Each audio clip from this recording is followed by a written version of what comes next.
Have you ever wished that your children were more independent across the day with their schedule? Your children, your students. If you've ever felt that way, you are in for a treat today. I had a wonderful conversation with Tracey Hawkins. She's a native of North Carolina, and she is a devoted wife and mother and the CEO of Thriving on the Spectrum. Today, we are talking all about independence, independence with executive functioning skills, independence with a schedule. I know with my bustling house of 3 little ones, not so little anymore, but things can get really chaotic if people are not on their schedule. And so Tracey, her 2 sons are autistic, and they were both diagnosed 7 months apart. So today in this episode, she's going to share with you that journey to diagnosis, which I always think is interesting and helpful for people to share. And she's also going to talk about a really cool app that she has launched called the Thrive app that is going to help you turn that chaos in your schedule, in your household, in your classroom, in your therapy room into organized chaos.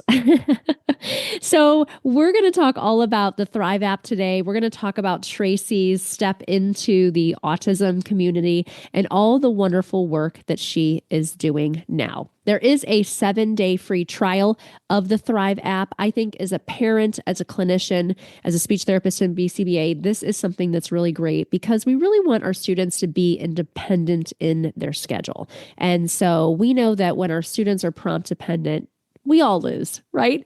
And working with middle school, high school students for 10 years, I really saw the power of independence, and that cannot start soon enough. It just can't start soon enough. So let's get into this conversation with Tracey Hawkins. I'm Rose Griffin, a speech therapist, board-certified behavior analyst, and founder of ABA Speech. It wasn't all that long ago that I felt overwhelmed by providing therapy for my autistic students and any students who were not yet speaking. Fast forward through many doubts, tears, research, and courses, and you will see the framework that I use today and share with over 60,000 readers weekly. One that will help you support your students and feel more confident in the process. I created the ABA Speech podcast to give you simple, step-by-step strategies to help you reach all of your students wherever they are on their communication journeys. If you're a speech therapist, BCBA, RBT student, or parent who's looking to help all students develop a way to communicate with the world, you are in the right place, friend. Let's get started. Welcome to the show. We have a great guest for you today. Welcome, Tracey Hawkins. Thank you so much, Tracey, for coming on to the show. Absolutely. Thank you, Rose, for having me today. Of course. And I'm excited to get into your story and talking about how you, oftentimes on this podcast, I might have parents on, I might have speech therapists, BCBAs, because I'm both, all of those things actually. But your story is very interesting and kind of what you're doing for the autism and ADHD and lots of communities. And I think you have a great story. So can you tell us a little bit about your journey into the autism community? Absolutely. So my family and I, became a part of the autism community in 2018 when both of our younger sons were diagnosed with autism 7 months apart from one another. Oh, so our middle son received his diagnosis right around the age of 3.5. And then that was February of 2018. And then 7 months later in September, our youngest son received his diagnosis right close to being 2.5 years old. So kind of hearing it not just one time, but 2 times in the same year. That was a lot. Wow, that's a lot to process. I can't imagine. Yeah. So was your evaluation like through a pediatrician, or do you mind sharing what some of the early signs were, or what kind of clued you that you might have autistic children? Because I know sometimes parents will listen in, or even sometimes providers, you may have a kid who is 3rd grade, 4th grade, 5th grade, and they have some characteristics, but they don't have like a formal diagnosis, which can be helpful to have that formal diagnosis for a variety of reasons. But what made you feel like maybe something was amiss with your children's milestones, or what made you seek that diagnosis? Yeah, that's a great question because it was different in the two of them. So James Preston, our middle son, he was in a preschool, and his preschool Mm-hmm. teacher kind of alerted us when we had that kind of first, maybe like quarter into the school year, like wanting to meet with the parents. And she said that she thought that he may have some sensory processing challenges. And that was my first time hearing any of it. Right now, Mm-hmm. my husband and I, we had an older son, my stepson, Yeah. but it was still, every child is different, right? So Mm-hmm. James Preston, our middle son, he was hitting the milestones, but when it came to language, Mm-hmm. he was always on the low end. So at like 2 or 3, if you're supposed to have 75 to 150 words, whatever it is, he would have like 65, like right on Right. us, right? Mm-hmm. And I followed up with a speech therapist. As you know, they always say speech is a little one of those things where kids will develop on their own. So it didn't give them any kind of concern. But for my husband and I, we noticed some of his behaviors when things would be different or there was a change in the routine. Any of those little things, which of course we didn't know those buzzwords of change in routine and structure and all of that, right? And he would have very intense meltdowns, right? And we just thought again, it was kind of going from being 2 to 3, and he was a little boy. So we always chalked it up to that, right? So when his preschool teacher informed us to kind of, you might want to look into this, I kind of didn't know what to think, right? Yeah. And then so we went the route with James Preston, our middle son, of having him evaluated by our county Mm-hmm. health department, right? They have Okay. a Welcome Baby program here in North Carolina throughout all of our counties. Mm-hmm. And through that kind of initial child birth to childhood diagnostic program or diagnosis program, that's when they got us kind of set up with different therapists and had different assessments that then routed us to the county diagnosing him and Okay. setting us up with services.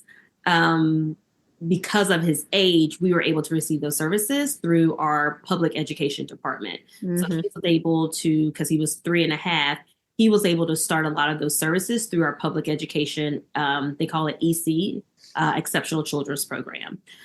So our youngest son, Adam, was quite different. So again, coming into this as a mom, juggling work and now being a mom to 2 boys that are quite different, right? Mm-hmm. And my background is in clinical psychology. So from my graduate program, I remember reading like a page and a half, if that, about autism, right? Right. And when James Preston, again, our middle son, received his diagnosis, by this time we were a little more informed of autism, right? So when Adam started showing his signs right around 16 months, we thought, okay, this is autism as well. This is, he stopped speaking, he started regressing. It was like he hit 16 months and then started losing his speech, regressing in some of his behaviors, almost kind of withdrawing away, right? No longer responding to his name. And through there in North Carolina, we have this program called Teach through our UNC Chapel Hill and some of our other institutions. Right. So we went that route to get Adam diagnosed. But again, the symptoms were so different. We're talking about 2 boys, brothers, with some similarities, but the way it presented itself was quite different as well.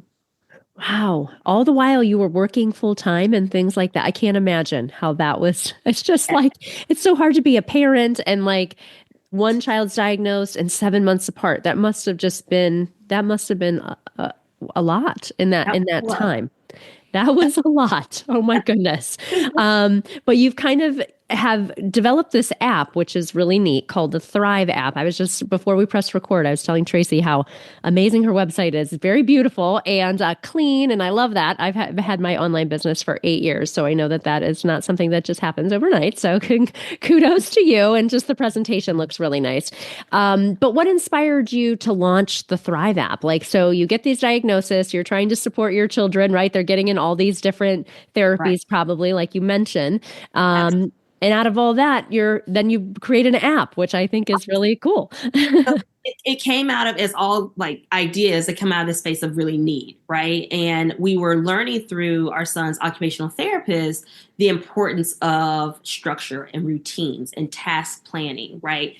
And what was currently on the market at the time, I couldn't find that kind of all-encompassing wraparound service app for kids and families, right? Because I knew that my sons could learn those skills of executive functioning, of how to plan, how to organize and structure their day, but it wasn't going to come secondhand like for myself, right? Right. It's going to be a little different. They really needed that hands-on learning. So to my surprise, when I went to kind of find this all-encompassing, I wanted the app to be able to really provide the structure, to really map out the tasks for their routines that they have or their activities. I wanted to be able to kind of have all of our providers and teachers and my husband and I all on one messaging thread, as opposed to having to send multiple communications to kind of keep everyone informed of what's going on. And like I said, to my surprise, it wasn't there. And just like, I don't know, just being that mom, I was like, I've got to not fix the autism, because I knew that there was there's no such thing, right? Right. But it's the way to support. And that's what I wanted to do. I wanted to support my kids and learning their skills of executive functioning and just really how to structure and plan their day and feel like they were in control of their day. But also as a parent, I wanted to be able to kind of support them, right? So I think that's the beauty of our app, is being able to have the different kind of accounts. You can have a multi-user account, which is the account that my sons and I have, to really, because I create the schedule for them and set up the routines and everything for them with their help. And they get the notifications, but also for our young adult and adult population that maybe don't need that kind of oversight. That's why we have that single user account form. Oh, neat. And so you said the team could message on there. Is that also a capability? Is that different providers could message on this one thread if they all have an account with Thrive? Is that how that works? Correct. Okay. The account user pays for it. So our external users, we call the therapists, the teachers, the academic advisors, whomever, we call them our external users. So they do not have to pay for it, and they get access to the profile of the person that is granting them access to be able to message, look at their schedule. Some of our, I would say, young adult population, they really use it with their either career counselor, job coach, or academic advisor. Share their account so they can kind of peep into their day and kind of see, okay, I see you have either a heavy course load, and how are you doing your studying, or how are you working? It's just that additional support that help them kind of plan out their day. Oh, I love that. And so it sounds like, just because my son got diagnosed as having ADHD earlier this year, so I've been reading a lot about ADHD and executive function and all those different types of things. So this hits close to home. This sounds like it would be really great for anybody who, ADHD. I didn't realize how many people are diagnosed as having ADHD. It's a lot when you start digging into Reddit and Instagram on ADHD. There's a lot of information out there, and I read books too. And he's doing great now. He's on a 504. But it sounds like this might be something great for people with ADHD or ADD and things like that. It's funny that you say that, Rose, because we actually, in the beginning, of course, it was really geared and designed for our autistic community. But then we heard back from members within the community, because we just pushed it out there over social media. It was like, hey, you feel like you have these characteristics and you can really, benefit from these supports, let us know. And we heard from so many people that had an ADHD diagnosis and say, hey, you can open up your the characteristics, because I know you kind of went in with autism, but this is really can support people that are not even diagnosed, right? But they are speaking more so to the characteristics and the traits. Yeah. Okay. I love that. Yeah. It sounds super helpful. So you use the Thrive app in your own home? Are you making a schedule for your sons, like their school day, or is it like what's after school, or how are you using this app in your own house? Another great question, because I would say James Preston, our middle son, that really inspired it, right? He needed it in the beginning for all day, right? And now that he's in 5th grade and about to transition to middle school, cannot believe it. That's another conversation. Yeah. He's really needing it for after school. So he's got that school day down packed. Where he struggles is after 3 o'clock. right? That 3 o'clock window, 3 to 8 p.m. is where he really needs those notifications. And there's different things on different days, after school activities. So it's good for him to kind of just be able to go to his watch and say, okay, this is what I have. If you don't have a watch, an Apple Watch is available also on Android and iPhones. So he's able to go and see his day, right? Our younger son, we use it more so for that messaging platform with our providers. Right. So we plan out his day, of course, but I would say for our younger son, who's in second grade right now, it is that messaging platform that is the best.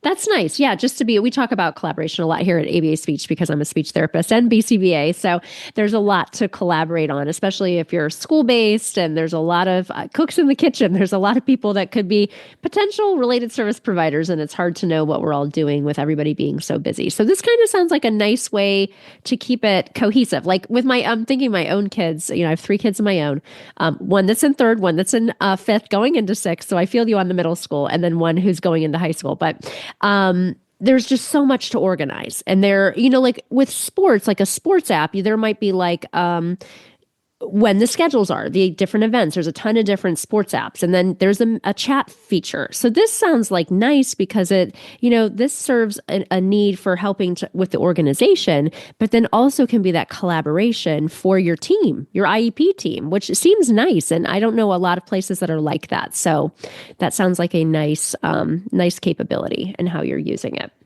Yes. So how is it different than a general calendar app, though? I guess in my brain, I'm thinking like I live by Google Calendar. I have a color-coded Google Calendar. I use a project management tool, doing all the things that I try to do in my daily life. And I have a team. Like I know you have a team, very helpful team I've been talking with to set up this interview. But how is this different than a general calendar app? I would say think of the Thrive app as that neurodivergent lens to Google, right? So, or any calendar app. So if you're thinking about those calendar app features, they're just going to give you that notification for an upcoming event, right? Right. The Thrive app is going to do that, but some additional steps, right? So in addition to you getting that 5, 10, or 15-minute reminder that you can opt for, you can add a visual image to support that activity. So they need those visual images, right? So it's not just enough to say basketball, especially for my younger son. He really needs to see his actual face in the location that he has that basketball, right? That practice. So he sees basketball practice. But in addition to that, with the Thrive app, you're able to add subtasks, right? So within other apps, you can't really add subtasks of things that you need to prepare for that activity. Sure. So for basketball practice, my son is going to see get jersey as one of his subtasks that he has to check off, get tennis shoes, and then get water bottle. And now he knows those are all the things that he needs to be prepared for basketball practice. Same thing with my older or middle son when it comes to his academics, right? If there is an after school activity or Cub Scouts, he knows, okay, I need to get my handbook. I need to make sure today is a day that we need our full out uniform. Like it lets him know and walks him through those steps to really prepare him for that activity. As well as the Thrive app has that emotion regulation feature. So you can also add in those calming or coping strategies that you need to get through your day. So it's a lot more, like I said, we take it a few more steps further than just notifying you about activities. Oh, I love that. Okay, so with the visual schedule, can you import pictures from your camera into this schedule? Okay. You can use from our image gallery, or to make it more personalized, you can bring in images from your phone. Oh, nice. Okay, so let's say that you have get ready for your son for basketball, and then you have the actual him with the basketball. This is very cute. My son also plays basketball. And then you have the visuals, water bottle, whatever it is. So it comes up with the main thing that he's doing, but then there's also things that can he touch screen it, like that he's done it? So he can click on it and he can see, okay, these are all the things that I need to get ready for basketball. So he can go and get those, like I said, water bottle, tennis shoes, and jersey. And he knows, okay, now I am ready for basketball.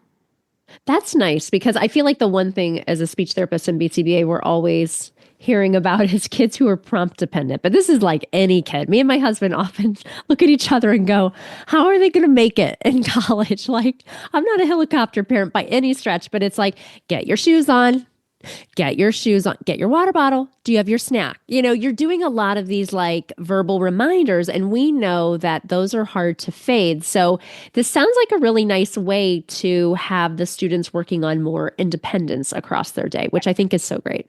Right. So we're wanting to build those skills up, right? Because you can't Mhm. just say, okay, you should know how to do this. That's not true, right? No. Especially for divergent community.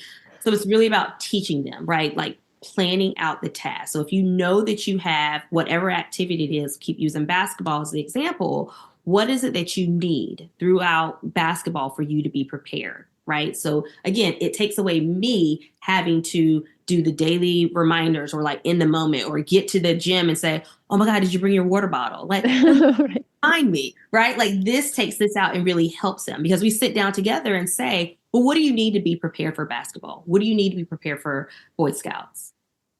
So it probably is a little bit of upfront work for the parent or the provider Yes. getting the schedule in place. But what's Right. nice about it is then it's kind of like this is like kind of like my project management tool here at ABA Speech. There's some tasks that are just repeating. Every month we do this, every Friday. Today I Yes. just posted all my Instagram content. Like there's these repetitive tasks that make our lives, right? And so it's a little bit of work to get it set up, but then you can have it as a recurring task, right? Exactly. You can set that as, okay, basketball is going to be for the next 6 months, Right. every Wednesday night from 6 to 7, right? Okay. And it's already in the calendar. Oh, I love that. That's really cool.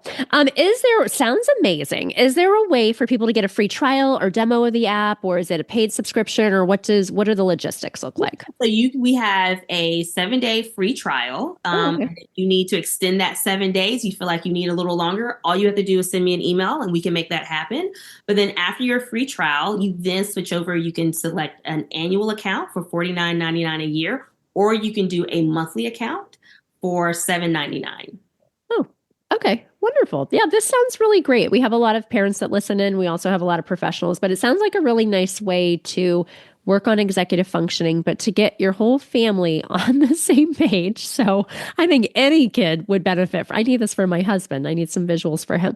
Right? I mean, my wheels are spinning. I'm like, this sounds amazing. And I like the idea of the pictures too, because even if you have a child that's a lot younger, they still know, like we need to have our coat or our shoes. I mean, this could start really young, just to try to orient your kid to like the family schedule. I'm big on having a schedule. Like if my kids, I'm in Ohio, so if we have a snow day or a cold day or something, I'm like, okay, this is what we're doing. I'm working out, I'm getting coffee, and then we're doing these things. You know what I mean? Because Yeah. my kids also thrive on a schedule, and it just gives you more structure to your day, which I think helps you feel more at peace and it's not chaos, right?